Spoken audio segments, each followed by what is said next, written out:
إن الحمد لله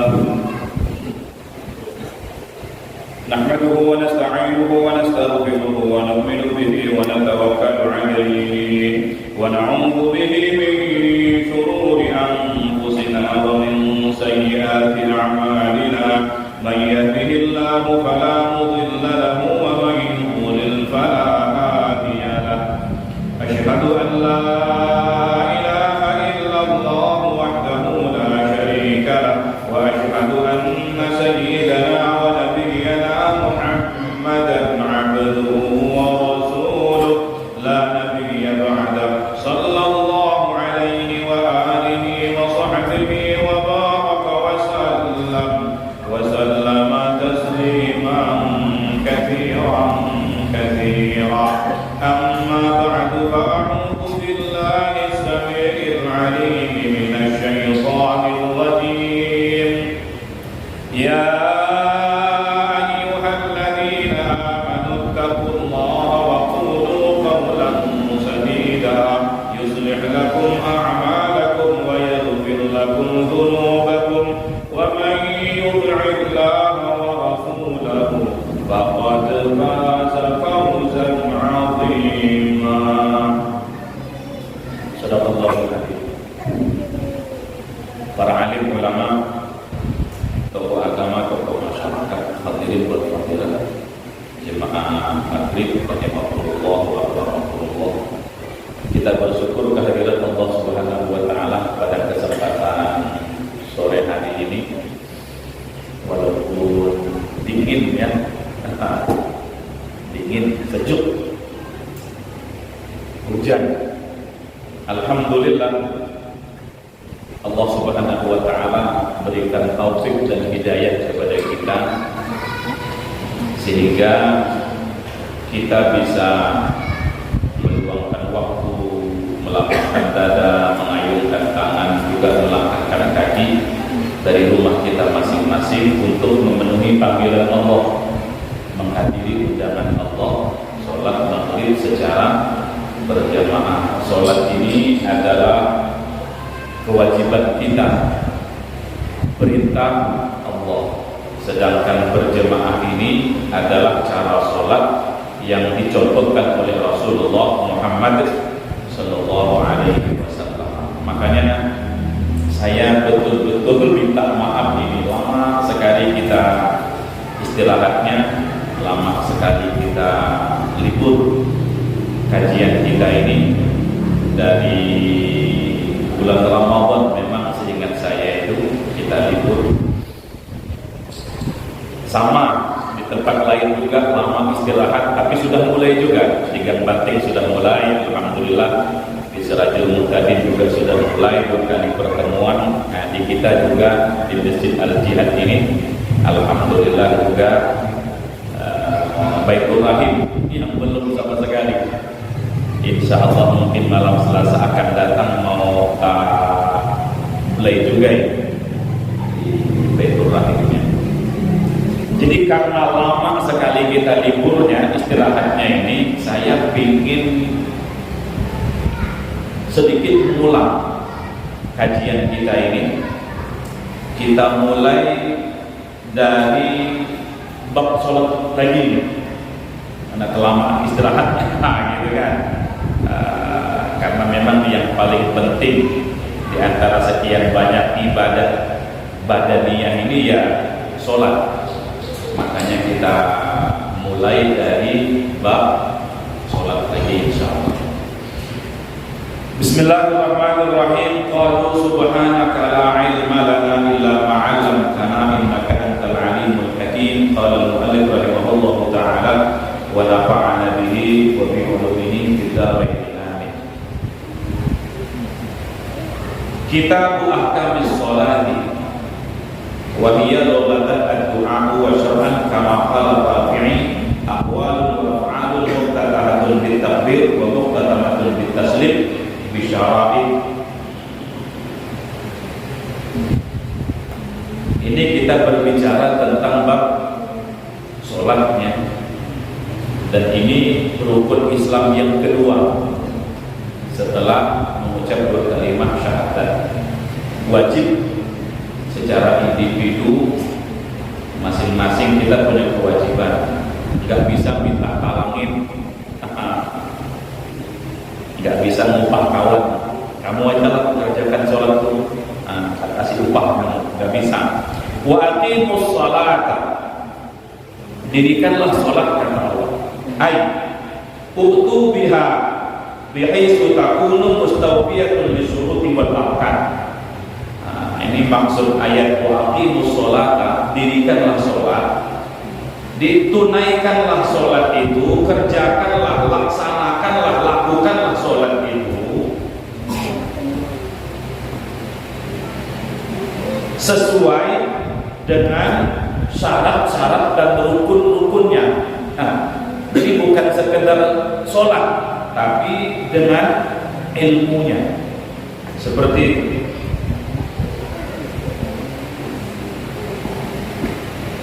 Dalam riwayat Rasulullah menyampaikan, faradallahu alayya wa ala ummati 50 sholatan. Allah Subhanahu wa ta'ala mewajibkan kepada aku, juga mewajibkan ke atas umatku 50 kali sholat.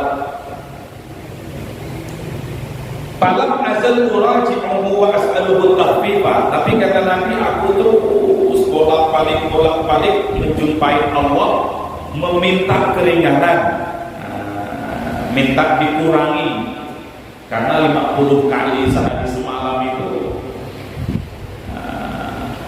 kita nggak akan mampu, kita nggak akan sanggup. Nabi paham hal itu, maka beliau minta kurangi sama Allah. Hatta ja'ala khamsan, sehingga tinggallah 5 kali. Maka Nabi waktu subuhi asru sholawatin, awalnya itu waktu subuh 10 kali sholatnya.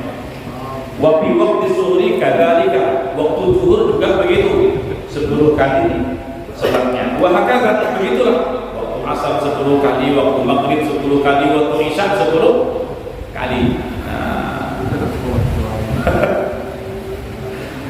Nggak sanggup kita tuh, nggak mampu, nggak kuat. 50 kali.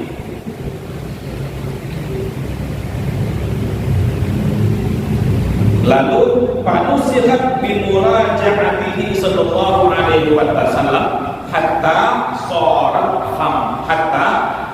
shorat khamsan. Jadi dengan Nabi itu bolak-balik menjumpai Allah, minta dispensasi, minta rukhsah, minta keringanan, minta dikurangi itu, dikurangi hatta sehingga shorat khamsan. Jadilah tinggal 5 tadi, zuhur, asar, maghrib, isya dan subuh. Wa kanat maratul muraja'ati is'an, dan Nabi bolak-balik menjumpai Allah itu sebanyak 9 kali. 9 kali. Wa bi kulli maratin yahudu subhanahu wa ta'ala khamsan. Setiap kali Nabi menjumpai Allah dikurangi 5. Kurangi 5. 9 kali berarti berapa? 45. Nanti kalau 5 kali itu. Jadi luar biasa perjuangan Nabi Sallallahu Alaihi Wasallam demi umatnya ini. Nabi paham umatnya gak akan mampu, kita nih gak akan kuat, gak akan sanggup 50 kali. Wong yang 5 kali aja masih banyak orang balap kambing juga, iya kan? Bahkan ada yang gak sama sekali. Zuhur, asar, maghrib, isya, subuhnya malah enggak. Jumatnya ada. Ada yang kadang-kadang Jumatnya aja enggak. Idul Fitri aja, Idul Adha. Jangankan mau 50 kali, Nabi paham itu. Maka Nabi yang korban. Beliau ini siap rela mempermalukan diri di hadapan Allah Subhanahu wa ta'ala. Itu pun 5 kali itu kata Nabi Musa, wahai Muhammad, minta kurangi lagi. Enggak, kata Nabi, enggak kuat sudah, aku malu aku sudah. Seperti itu.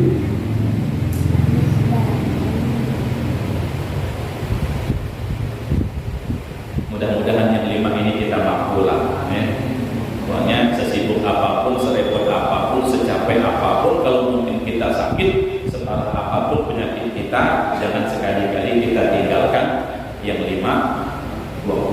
Kasihan Rasulullah sudah berjuang susah payah meminta keringanan kepada Allah demi kita, membantu kita, menolong kita. Tanda sayang cintanya beliau kepada kita ini, masa pengorbanan perjuangan Nabi kita sia-siakan? Seperti itu.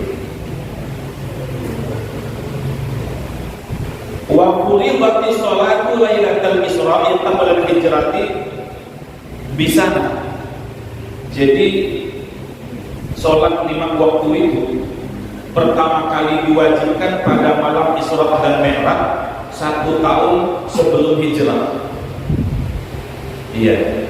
Wakila ada juga pendapat mengatakan bisit tadi ashur 6 bulan sebelum Nabi hijrah dari kota Mekah ke Madinah.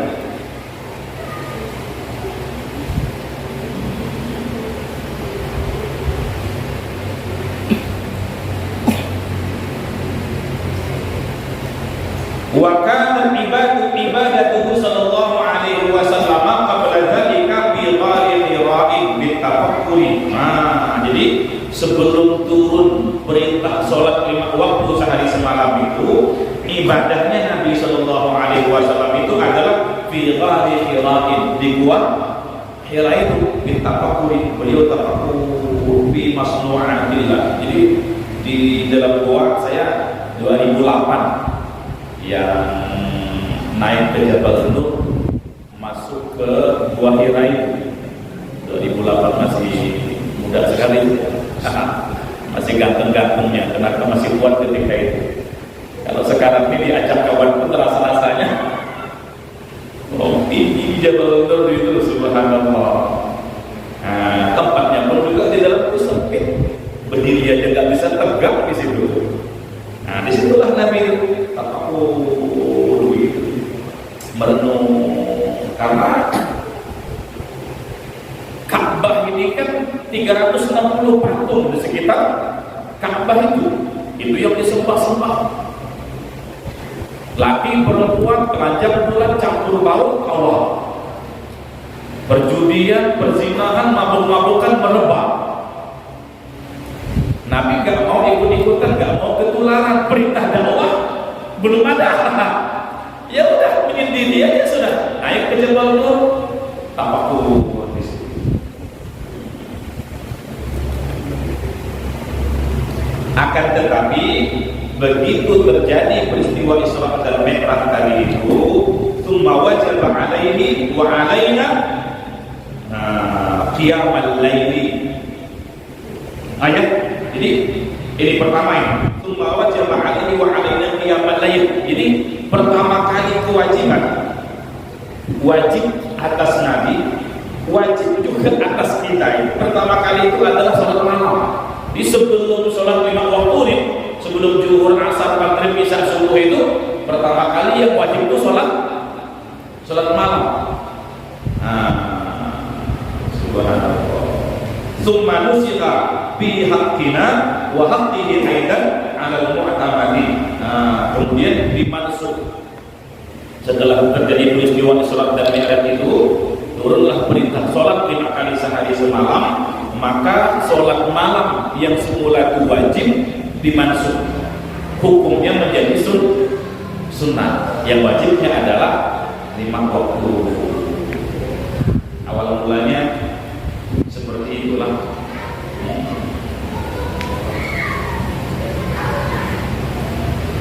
Jadi sholat 5 waktu ini wahiyya afdalul ibadatil badaniyati al-zahirati. Wahiyya afdalul ibadatil badaniyatil al-zahirati. Jadi sholat 5 waktu zuhur, asar, maghrib, isya, subuh ini adalah ibadah badaniyah, ibadah fisik, ibadah jasad yang paling afdal dibanding ibadah-ibadah yang lain. Summa shaum, kemudian baru puasa. Summa hajj, baru haji. Summa zakat, baru zakat. Farduha afdalul furudi. Jadi kewajiban yang paling afdal di antara sekian banyak kewajiban kita ini adalah sholat 5 waktu. Makanya dalam rukun Islam itu kan dimasukkan deretan kedua. Iya kan? Baru zakat, baru puasa, baru haji. Seperti itu. Begitu juga di antara sekian banyak amalan yang sunnah ini, wa naqluha afdalun nawafil. Di antara sekian banyak amalan-amalan sunnah, maka amalan sunnah yang paling afdal itu adalah sholat sunnah. Jadi sholat ini ibadah jasad, ibadah badan, ibadah fisik yang paling afdal dibanding sekian banyak bentuk amal ibadah kepada Allah Subhanahu wa taala itu. Nah, cuma diperinci lagi, wa afdalus sholawati sholatul jum'ati. Di antara sekian banyak perintah sholat itu, sholat yang paling afdal adalah sholat Jumat. Nah, dibandingkan gantinya zuhur. Biasa kalau hari-hari biasa kan sholat zuhur, hari Jumat khusus, maka sholat Jumat itu yang paling afdal. Summa asriha. Berikutnya yang afdal itu sholat asar di hari Jumat. Begitu. Summa asri ghairiha. Kemudian sholat asar selain hari Jumat. Summa subhiha. Kemudian sholat subuh Jumat. Summa subhi ghairiha. Kemudian sholat subuh selain hari Jumat. Summa isya'i. Kemudian sholat isya. Summa zuhri. Lalu sholat zuhur. Summa maghribi. Kemudian sholat maghrib. Tapi yang paling ramai itu sholat maghrib. Sholat maghrib. Jumat lah yang paling ramai lah, sholat Jumat. Memang itu yang paling afdal. Sampai ada dalam Al-Quran ada sholat Jumat kan, ada ayat perintah khusus untuk sholat Jumat. Seperti itu. Kemudian sholat ini 5 waktu termasuk Jumat itu kan disyariatkan secara berjamaah. Maka wa afdalul jama'ati jama'atul jum'ati. Sholat berjamaah yang paling afdal adalah sholat Jumat. Summa jama'atu subhiha. Urutan kedua sholat subuh di hari Jumat. Makanya sholat subuh Jumat kan kita sholatnya udah umum sekarang. Kalau dulu tuh masih asing, langka, jarang. Ada orang subuh Jumat rakaat pertama sholat sejadah, rakaat keduanya sholat ad-dahar atau al-insan. Dulu jarang, langka sekali. Sekarang sudah hampir semua masjid sholat subuh seperti itu. Saya ingat dulu ada kawan saya namanya Ustadz Syafini. Dulu beliau di Kalbar mondok sama-sama dengan saya satu level, sama-sama 8 tahun di sana. Terus saya masih bertahan di sana. Beliau ke Banjarmasin, ke Pemangki, terakhir di Mata pulang beliau balik ke Ketapang sana, sibuk banyak pengajian sana sini begitu kan. Karena mungkin kebiasaan beliau selama di Banjar itu subuh Jumat sholat sejadah kan, maka di kampung beliau di musala beliau sholat subuh jadi imam kan. Sholat subuh jadi imam, jadi rakaat pertama sholat sejadah sampai kepada ayat perintah sujud, bukan sujud begitu, sujud. Habis sholat ada yang ngomel-ngomel, sejak kapan sholat subuh 3 rakaat ini? Begitu. Memang masa-masa itu langka, jarang sekali. Kalau sekarang sudah marah. Alhamdulillah di mana-mana seperti itu. Makanya subuh Jumat itu urutan kedua setelah sholat berjamaah Jumat. Tsumma jama'atu subhi ghairiha. Urutan ketiga sholat berjamaah subuh selain hari Jumat. Tsumma jama'atu isya, baru jamaah isya. Tsumma jama'atu asar, baru jamaah asar. Tsumma jama'atu zuhri, baru sholat jamaah zuhur. Tsumma jama'atu maghrib, baru sholat jamaah maghrib. Itu urutan-urutannya. Urutan-urutannya. Jadi disebutkan paling afdal ini sebenarnya untuk memotivasi kita, memberikan semangat kepada kita agar kita ini lebih semangat lagi, lebih bersungguh-sungguh lagi di dalam berjuang menggapai rahmat, ridha dan cintanya Allah Subhanahu wa ta'ala. Ya, sebagaimana orang kerja ada 10.000, ada 100.000, tentu mengejar yang 100.000, kan seperti itu tuh. Nah, kurang lebih seperti itulah dalam beribadah itu. Kalau sholat di rumah dapat 1, di masjid 27, tentu mengejar ke masjid. Nah, ini penyemangat, fadilah seperti itu memberi semangat kepada kita. Karena memang fitrahnya manusia ini dalam urusan dunia saja semangat begitu, karena tahu hasilnya kan. Iya, para pejabat, para pegawai negeri tiap hari kantor kan, badan meriang, hujan gerimis, istri marah-marah misalnya, tetap ke kantor, berangkat pagi, petang balik. Nah, kenapa semangat kantor? Tahu nanti dia gajian begitu. Nah, hasil gajiannya bisa untuk ditabung, bisa untuk memperbaiki rumah, membeli kendaraan, bisa untuk bawa keluarga jalan-jalan, makan-makan, gitu. Pedagang juga semangat, buka toko, pergi ke pasar, pagi buka, petang tutup, kadang-kadang nggak cukup sehari, apalagi malamnya buka toko juga. Semangat, ngantuk pun dikalahkan, demam pun pokoknya ada orang datang dilayani. Semangat buka toko, kenapa? Tahu hasilnya begitu, tahu untungnya. Orang berkebun, sawah, ladang juga begitu. Orang ke kantor pakai sepatu mengkilap, dia disemir, celana bajunya masya Allah licin, disetrika. Dia pakai celana, pakai baju mungkin robek, mungkin juga berlubang-lubang, seperti itu. Nggak terkesan dia. Pagi berangkat ke sawah, ke kebun, ke ladang, petangnya balik, hujan pun berangkat, jalan becek pun juga berangkat, anak nangis pun ditinggal. Kenapa? Tahu nanti kalau panen dapat duit. Seperti itu.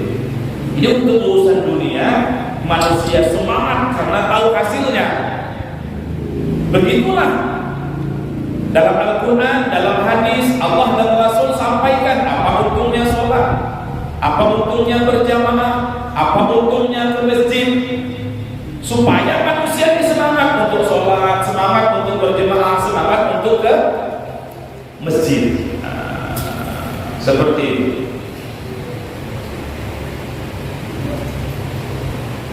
Itu semuanya sholat badaniyah lah, sholat jasad, fisik, zuhir, ibadah itu. Wal ibadatul badaniyatul batinatul. Ada juga wal ibadatul badaniyatul batinatul. Ada juga ibadah badaniyah yang batin, ibadah batin. Katafakuri, seperti bertafakur misalnya. Wal sabri, sabar. Wal ridha bil qada'i wal qadar, ridha dengan takdir, qada dan qadarnya Allah. Itu ibadah batiniyah ini afdalu minal ibadatil badaniyatil zahirati, lebih afdal daripada ibadah badaniyah yang zahir. Hatta minas sholati, sampai lebih afdal daripada ibadah sholat. Ini ibadah batin, ibadah batin. Kan manusia ini ada zahir, ada batin, ada jasmani, ada rohani, ada jasad, ada hati. Jadi ibadah hati ini, ibadah batin ini, ibadah rohani ini lebih afdal dari semua bentuk ibadah badan.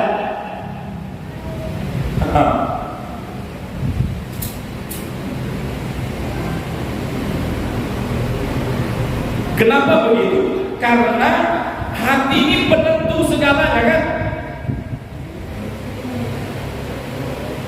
Hati ini penentu segalanya, batin ini. Misalnya sholat dan ikhlas. Orang sholat tapi kalau tidak ikhlas, gimana? Nggak diterima sama Allah. Sholat ini kan berdiri, duduk, rukuk, sujud, itu kan gerakan badan. Ikhlas itu ibadah hati. Berdiri, duduk, rukuk, sujud, tapi hatinya nggak ikhlas, maka sholat nggak ada hasil. Di penentunya di sini sebenarnya itu. Sholat itu kan ada bacaan, ada gerakan. Tapi kalau di hatinya nggak ada niat, rukuk, sujud, itu kan gerakan. Baca Fatihah, takbiratul ihram, baca tasawuf, tapi niat di hatinya nggak ada, nggak sah. Jadi penentu itu di hati ini. Makanya kalau Nabi mengatakan inna fil jasadi mudghah, bahwa dalam jasad, dalam tubuh, dalam badan ini ada segumpal daging. Idza saluhat saluhat sa'irul jasad. Bagus segumpal daging itu, baguslah gerakan seluruh badan. Wa idza fasadat fasada sa'irul jasad. Rusak segumpal daging itu, rusaklah gerakan seluruh badan. Ala wahyal qalb, itulah hati. Makanya Imam Ghazali itu mengumpamakan hati itu seperti raja. Mata, telinga, mulut, tangan, kaki, seluruh anggota badan itu laksana prajurit. Prajurit kan tergantung perintah raja. Ya. Ke timur kata raja, ke timur prajurit itu berangkat. Ke barat perintah raja, ke barat prajurit pergi. Jadi hati ini rajanya. Kalau hati itu baik, hati perintahkan anggota badan kepada kebaikan juga. Mata, pandang itu Ka'bah, pandang itu wajah ulama, pandang itu wajah orang tuamu dengan perasaan iba, cinta, kasih dan sayang. Pandang itu Al-Quran. Telinga, dengarkan nasihat agama, dengarkan lantunan Al-Quran. Mulut, baca Quran kamu.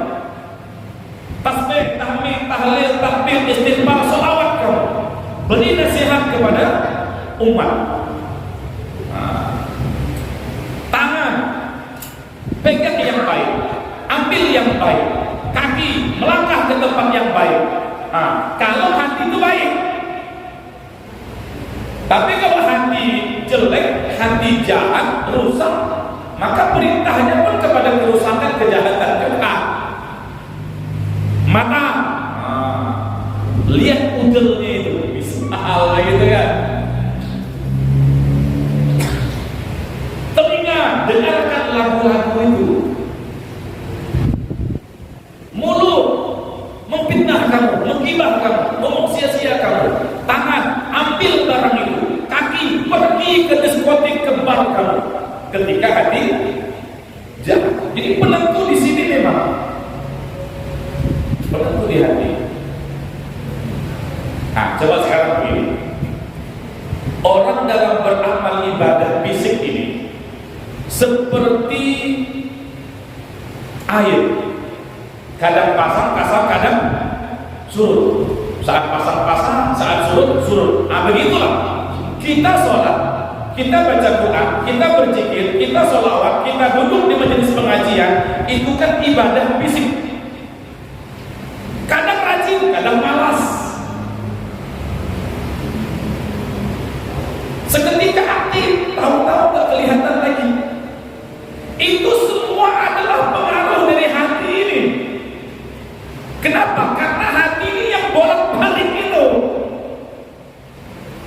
Penggeraknya di sini, generatornya di sini. Makanya doanya itu kan, ya muqallibal qulub, wahai yang membolak-balik hati, tsabbit qalbi ala dinik, tetapkan hatiku ini di atas agama. Karena ada masa-masanya hati ini melenceng dari agama. Ya musarrifal qulub, sarrif qalbi ila ta'atik. Tetapkan, arahkan hatiku ini untuk taat kepada Engkau. Kalau hati ini tetap dalam agama, gerakan anggota badan juga istiqamah dalam agama. Kalau hati mulai melenceng, gerakan anggota badan melenceng juga dari agama. Iya. Jadi daya penggerak di dalam kehidupan itu hati. Makanya ibadah hati, ibadah batin, ibadah rohani lebih afdal dari seluruh amal ibadah badan. Karena ini penentunya, ujung tombaknya di situ. Di hati kita. Contoh aja, kan tafakkuri seperti bertafakkur di sini. Tafakkur. Faqad wa'ad.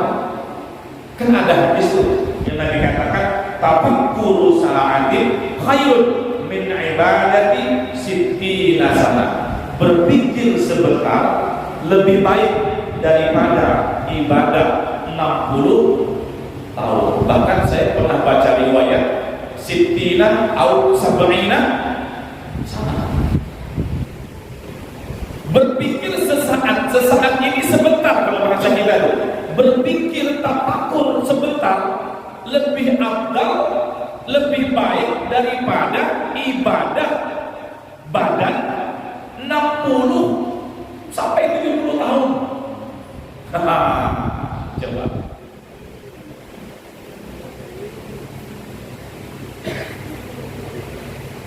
Nilai pikir. Karena pikir ini kan ibadah batin ini.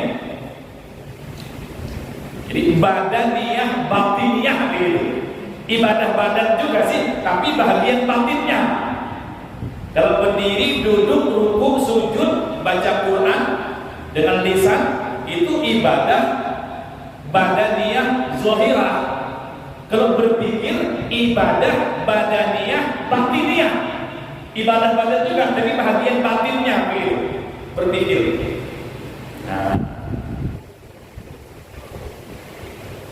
Makanya memang di samping kita rajin sholat, kita tuh harus banyak mikir juga. Bagaimana agar yang belum sholat bisa sholat. Begitu.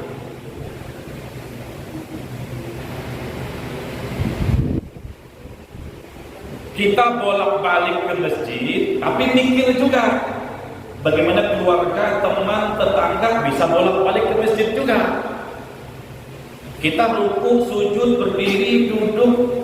Bagaimana keluarga, teman, tetangga kita, umat Nabi Muhammad ini bisa berdiri, duduk, rukuk, sujud juga. Kalau kita rukuk, sujud, berdiri, duduk, sholat, bolak-balik masjid sendiri, yaitu untuk kita sendiri.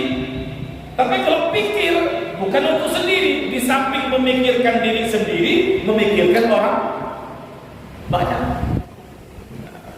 Ibadah pikir. Inna fi khalaqis samawati wal ardi wa ikhtilafil laili wan nahar la ayatin liulil albab. Makanya pada penciptaan langit dan bumi, bergantinya malam dan siang itu ayat Allah. Tanda kebesaran, kehebatan, keagungan, keperkasaan, kekuasaan Allah. Liulil albab, bagi orang-orang yang cerdas, yang pintar, cendekia, begitu. Siapa mereka yang cerdas itu?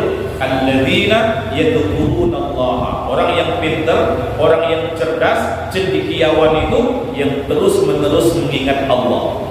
Qiyaman, waktu berdiri, qu'udan, ketika duduk, wa ala junubihim, bahkan ketika berbaring. Lalu wa yatafakkaruna fi khalqis samawati wal ardh.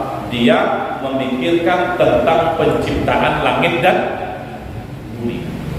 Bukan memikirkan Allah yang menciptakan langit dan bumi, bukan. Karena kalau memikirkan Allah enggak sanggup. Tafakkaru fi khalqillah wala tafakkaru fil khaliq. Pikirkan makhluk yang Allah ciptakan, jangan pikirkan Allahnya. Allah itu besarnya seperti apa? Iya. Kalau punya muka, mukanya seperti apa? Bahaya malah itu nanti itu. Bisa ke mujassimah. Allah itu laisa kamitslihi syai'. Allah itu walam yakul lahu kufuwan ahad. Allah itu mukhalafah lil hawadis, berbeda dengan seluruh makhluk. Dan kita tidak pernah melihat seperti apa bentuk zatnya Allah itu. La tudrikuhul absar wa huwa yudrikul absar. Enggak ada mata yang bisa melihat seperti apa zatnya Allah Subhanahu wa ta'ala. Enggak ada dalam dunia ini. Nah, kalau kita pikirkan Allah itu seperti apa, nggak bisa dibayangkan, nggak bisa dipikirkan. Tapi yang dipikirkan itu makhluk yang diciptakan oleh Allah ini. Langit tinggi, luas, lebih besar daripada bumi. Langit ini kan, langit pertama, bumi ini dalam kitab tafsir Ibnu Katsir juga saya pernah baca dulu langsung sama almarhum ngajinya itu bumi ini dibandingkan dengan langit yang pertama itu seperti satu kelereng atau satu uang logam yang 100 atau 1000 itu di sebuah padang pasir yang sangat luas. Jadi kecil bumi ini dibanding dengan langit itu. Langit di atas, coba, nggak ada tongkat penyanggahnya, nggak ada tiangnya begitu. Kok nggak jatuh gitu? Kok nggak ambruk? Siapa yang nahan sehingga langit nggak runtuh nih? Allah. Itu yang dipikirkan. Ratusan, ribuan, jutaan, bahkan mungkin miliaran bintang itu bergelantungan tanpa ada rantai, tanpa ada tali gantungannya. Kok bintang itu nggak jatuh gitu? Siapa yang nahannya? Allah. Hari-hari manusia ke laut, ke sungai mencari ikan. Dijawanya, dijaringnya, dipancingnya ikan itu. Kadang-kadang diracunnya ikan itu. Tapi kok ikan itu nggak habis-habis gitu loh. Ada aja ikan itu nggak habis-habis. Dari mana ikan? Dari gudang kekayaan Allah. Dia berpikir terus.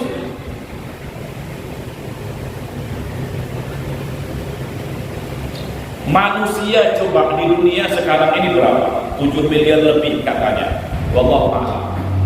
Seluruh manusia itu sidik jarinya gak ada yang sama coba. Walaupun mungkin mirip tapi tetap ada bedanya. Coba. Sidik jari manusia itu kok gak sama gitu. Padahal jumlah manusia segitu banyaknya. Siapa yang membikinnya ini? Allah Subhanahu wa ta'ala. Pokoknya makhluk Allah ini kita pikirkan, kita renungkan, tafakur, tadabbur begitu. Nanti ujung-ujungnya baru kita ngaku, sadar kita tuh ngaku, Rabbana ma khalaqta hadza batila. Wahai Tuhan kami, ternyata apa yang Engkau ciptakan enggak ada yang sia-sia. Enggak ada ciptaan Allah yang sia-sia, itu enggak ada. Semua itu syarat dengan makna. Semua itu ada maksud dan tujuan. Tapi karena kedangkalan manusia enggak mampu menyelami, enggak mampu memahami apa maksud Allah di balik semua kejadian yang Allah ciptakan itu. Iya. Allah ciptakan ayam. Sambung aja pikir kita tuh, ayam nih disembelih, bisa dibakar, bisa digoreng, bisa disop, ya kan? Dimakan enak ayamnya. Tapi Allah juga ciptakan tai ayamnya. Gimana?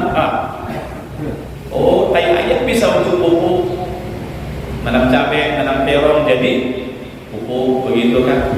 Oke, kalau tai ayamnya itu tuh ayamnya berak di kandangnya atau di halaman. Ya, orang ternak ayam, ayamnya berak itu kan numpuk kotoran tuh, dikumpulin jadikan pupuk. Sekarang kalau ayamnya ini masuk ke dalam masjid, berak dalam masjid. Nggak mungkin ayam itu gerak sendiri kalau nggak digerakkan oleh Allah. Masuklah ayam ke dalam masjid, berak dalam masjid. Kok bisa? Itu kan ada maksud semua itu. Bisa jadi dengan ayam masuk masjid, berak dalam masjid. Jemaah masjid masuk, lihat tai ayam, dibuangnya tai ayam tadi, maka yang membuang tai ayam itu dapat pahala dan jadi mahar bidadari. Coba cicak, kita marah-marah aja sama cicak begitu kan, berak lagi. Allah ingin bersihkan hati kita, Allah ingin bersihkan dosa-dosa kita dengan tai cicak tadi itu. Cicak jalan-jalan dia merayap-merayap, tahu-tahu berak, airnya jatuh limpah ke atas sejadah. Sama jemaah diambil tai cicak tadi, dibuang. Tai cicak ini kotoran. Dengan dia membuang kotoran tai cicak itu, maka kotoran di hatinya Allah buang juga. Dengan dia membuang kotoran tai cicak itu, maka kotoran dosanya juga diampunkan oleh Allah Subhanahu wa ta'ala. Itu rahasianya luar biasa.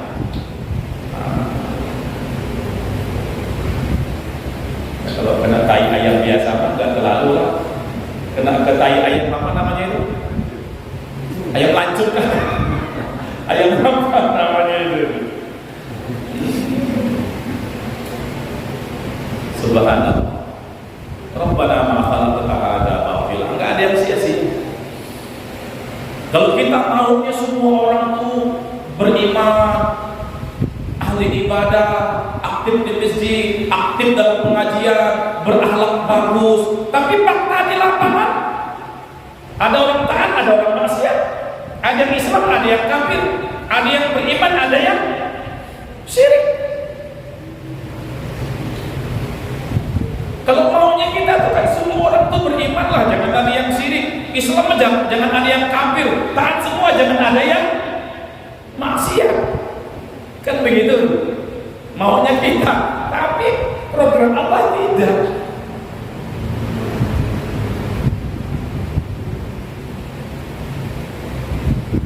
Tapi contoh aja yang lagi viral sekarang nih kan. Kalau maunya kita itu kan seluruh pejabat negara, termasuk aparat negara, anggaplah yang lagi viral sekarang nih kepolisian misalnya, ya kan? Kalau maunya kita itu kan semua polisi itu kan, dari Kapolrinya, Kapoldanya, Kapolresnya, Kapolseknya, pokoknya seluruh anggota kepolisian lah. Maunya kita itu kan semuanya bagus, menerapkan hukum dengan jujur, betul-betul melayani masyarakat, memudahkan urusan masyarakat. Tapi fakta di lapangan, di antara sekian banyak polisi yang bagus, polisi yang baik, yang jujur, yang amanah, ada juga polisi seperti Verdi Sambo itu. Iya kan? Kita pikir hanya ini Verdi Sambo ini kok sampai heboh Indonesia begitu. Itu ada maksud semua itu. Skenario Allah itu, program Allah itu. Apa tujuan Allah dengan menampakkan Verdi Sambo ini? Coba, dahsyat itu, luar biasa program Allah ini. Tapi memang begitulah, ada yang baik, ada yang jelek. Kita nggak boleh pukul rata loh, kita nggak boleh pukul rata. Ada yang jahat, tapi yang baik juga ada. Sama di kantor-kantor, di instansi mana, organisasi mana, kelompok mana, jemaah mana, tetap yang baik banyak, walaupun di antaranya ada yang jelek seperti itu. Satu contoh lah pelajaran bagi saya nih. Kalau saya nih ngasuh pesantren dengan kawan-kawan para ustadzah, para pengurus yang di pondok pesantren itu, maunya semua santri itu beradab, berakhlak bagus, nurut, taat,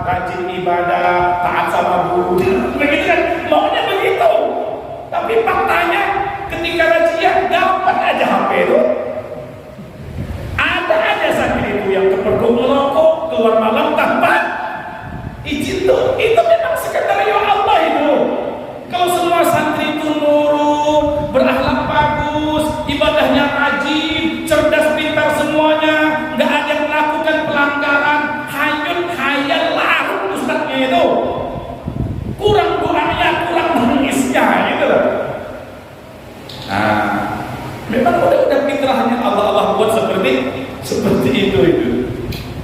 Nah, makanya supaya ada pikir tadi.